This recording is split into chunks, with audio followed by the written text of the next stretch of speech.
Beliau sosok yang sangat tertutup begitu, tapi dengan pendekatan terus menerus begitu, alhamdulillah beliau mulai terbuka Pak Gatot. Cuman pada saat dialog singkat begitu, dia sempat bercerita dan saya langsung teringat dengan apa yang pernah disampaikan oleh Mbah Gatot tempo hari tentang teori siklus gitu. Dia mengatakan bahwa bahkan dia sangat meyakini bahwa setelah ini pasti akan ada presiden Cina yang berkuasa dan tidak memiliki istri, tapi sangat disayangkan presiden ini nanti jabatannya tidak bisa sampai paripurna, tidak bisa sampai selesai. Gimana Mbah Gatot menanggapi apa yang saya ceritakan tadi, Pak?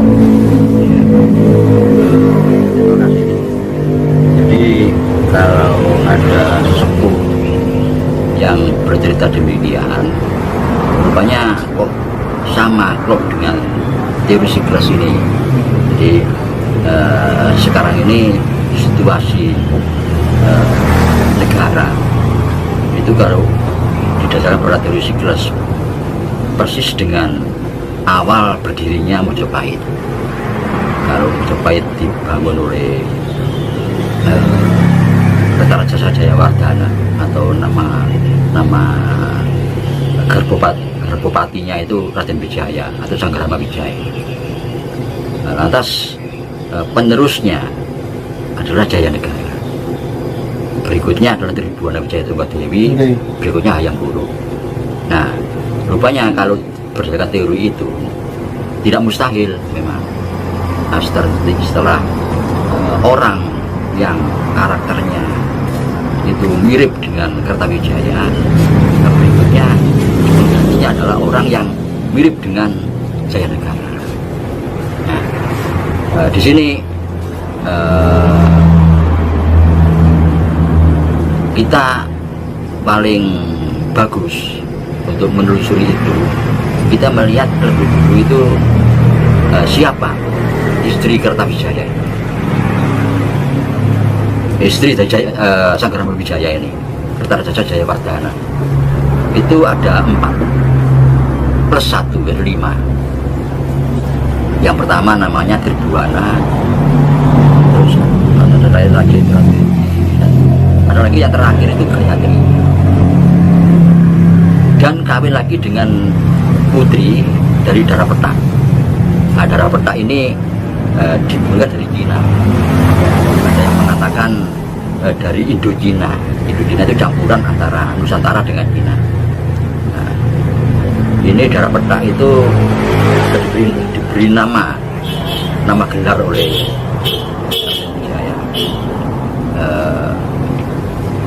akhirnya dengan beliau mau dikawin oleh Raden Wijaya, Kertajasa Jayawardhana. Walaupun sudah punya 4 istri, tapi 4 istri ini akhirnya yang punya anak cuma Gayatri kan. Gayatri tapi dihasut oleh Tribuana, sehingga namanya Tribuana Wijaya Tunggadewi. Nah, lantas rupanya si Darapetak ini mau dinikahi asal anaknya nanti jadi putra mahkota. Rupanya dikabulkan, lahirlah Jayanegara. Kalau gebet, akhirnya setelah Raden Wijaya mangkat digantikan oleh Kalau Gebet Jayanegara ini. Dan waktu itu memang sudah sampai tuntas, akhirnya diganti oleh Tribuana, masih saudara sebapak lain ibu dengan Jayanegara.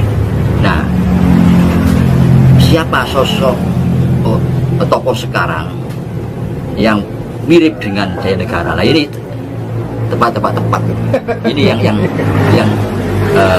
yang tidak bisa dipastikan tebakannya. Iya. Cuma teori siklus begitu. Iya. Tapi ingat ya, alam ini kalau sudah konangan itu bergeser. Alam itu tidak mau didahului. Visi kerso ya. bergeser yang koyo berbeda tapi hampir sama gitu. Itu alam bergeser seperti contoh ya, kata-kata tentang srengenge kembar. Nah ini sering terjadi srengenge kembar itu. Kelak akan terjadi presiden kembar. Itu sering terjadi. Ratu kembar. Itu selalu ada ungkapan seperti itu. Gimana itu, di masyarakat Jawa itu. Dan itu sejak merdeka itu orang tidak bisa nebak. Sejak paling muncul memang. Contoh ya, zamannya pemberontakan Muso, PKI Muso. Itu akhirnya sebagian orang mensejajarkan antara Bung Karno dengan Muso. Sampai Bung Karno mengatakan dalam pidatonya, tinggal pilih semua ini, pilih Muso atau saya. Ya jelas pilih Bung Karno karena Bung Karno lebih mayoritas kan, yang rakyat itu justru ke Bung Karno. Nah, juga pernah terjadi Bung Karno itu foto dengan Aidit, foto. Nah ini dianggap ratu kembar. Nah pernah lagi pada saat keluar Super Semar pada Parto, berarti masih resmi Bung Karno sebagai presiden. Super Semar itu. Tapi Pak Harto kan sudah bersikap seperti presiden. Dianggap ini ratu kembar. Oh iya. Jadi selalu muncul ratu kembar itu.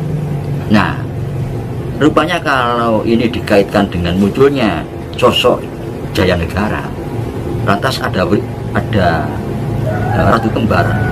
Tidak ada informasi dari paham Jawa itu yang menyebutkan akan datang ratu kembar. Belum ada. Nah, kemungkinan yang disebut kembar itu karena kita tidak mengalami langsung ya zaman saat itu. Antara sosok Jaya Negara ini ditandingi oleh Tribuana. Nah, Tribuana ini beri kahuripan. Jadi pada saat Jaya Negara ini memimpin sebagai Maharaja Kerajaan Besar Majapahit di Trawulan, ya, posisinya sekarang ini, Tribuana ini gubernur di kahuripan. Disebut karena wanita, kalau laki beri ya, kalau karena wanita itu Rani Ring Kahuripan, jadi gubernur di kahuripan. Ini memang wibawanya sama, walaupun Tribuana ini wanita dan hanya sebagai gubernur, tapi dengan Maharaja ini mempunyai wibawa yang sama, sama-sama punya kekuatan. Akhirnya demikian turunnya Jaya Negara, segera muncul Tribuana itu. Ada kemungkinan seperti itu. Jadi pada saat gantinya Pak Jokowi ini muncul ya, terus ada tandingan walaupun tidak resmi sebagai presiden, jadi kembar, sehingga kiblat masyarakat itu ada dua, ini dan ini. Ada kemungkinan seperti itu ya. Namanya kalau menurut pemikiran saya tidak mungkin. Karena Pak Jokowi tidak mau. Tidak mau karena dia paham tentang siklus itu.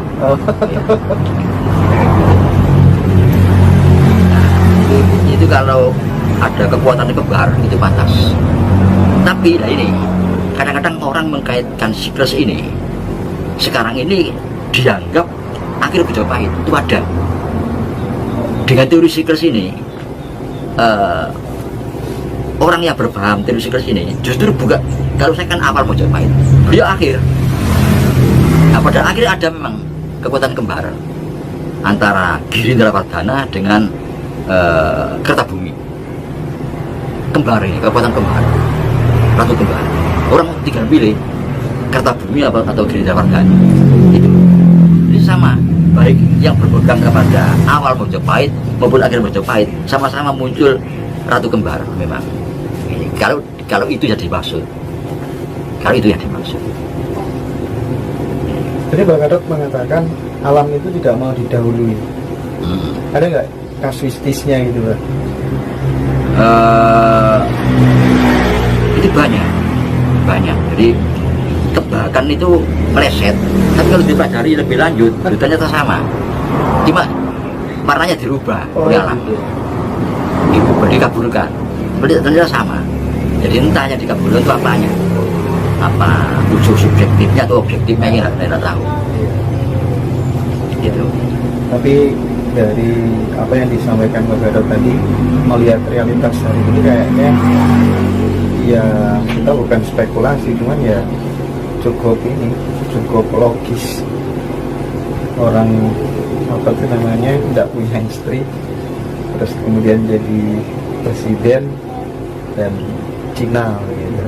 Nah, oke Mbak Gatot, terima kasih banyak. Barangkali ada yang mau ditambahkan, siapapun yang jadi presiden, yang terpenting apa Mbak, supaya kita nggak Memakmurkan Gitu ya? masyarakat dan mengangkat ya bisa menjadi musibah. Nah ini saya tambahin lagi. Jadi sebetulnya kita adalah sebagaimana karakter kita sederhana. Jadi tidak terlalu jauh berpikir. Nah sekarang Pak Jokowi aja kalau berbicara tentang kemakmuran, tentang pembangunan, tentang apa saja pasti kerja kan gitu. Nah ini sebetulnya anjuran ini, saran ini bagus. Jadi kerja kan mesti gitu ya. Kalau kita lihat juga. Nah kerja ini besar jawabannya apa? Gawi. Nah mari coba kita lihat kearifan lokalnya. Tanda gawi, nyambut gawi, lalar gawi, dadi gawi, mentas gawi, duwi gawi, mindu gawi. Nah ini banyak. Dari sini kita bisa menarik satu ajaran yang mengarah kepada kemakmuran. Jadi kata-kata gawi ini, karena Pak Jokowi adalah kerja. Nah, antara nyambut gawi dengan tanda gawi lain sudah.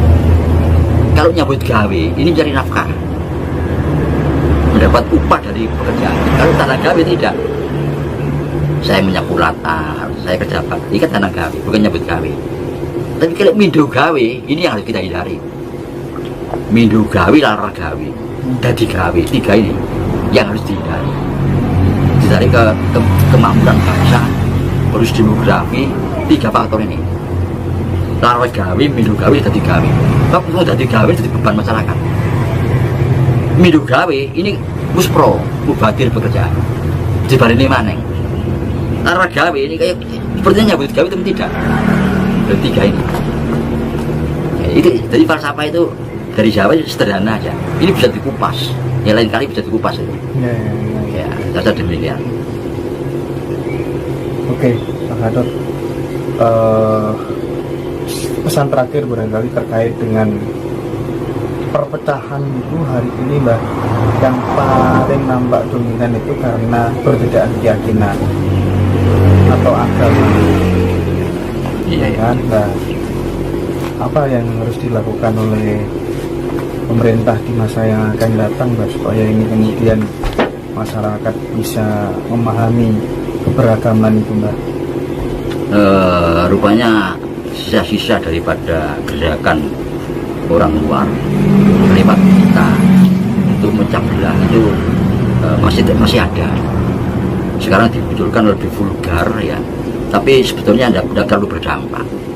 Nah, tentang diskusi panjang lebar di media sosial itu perbedaan antara Islam dan Kristen.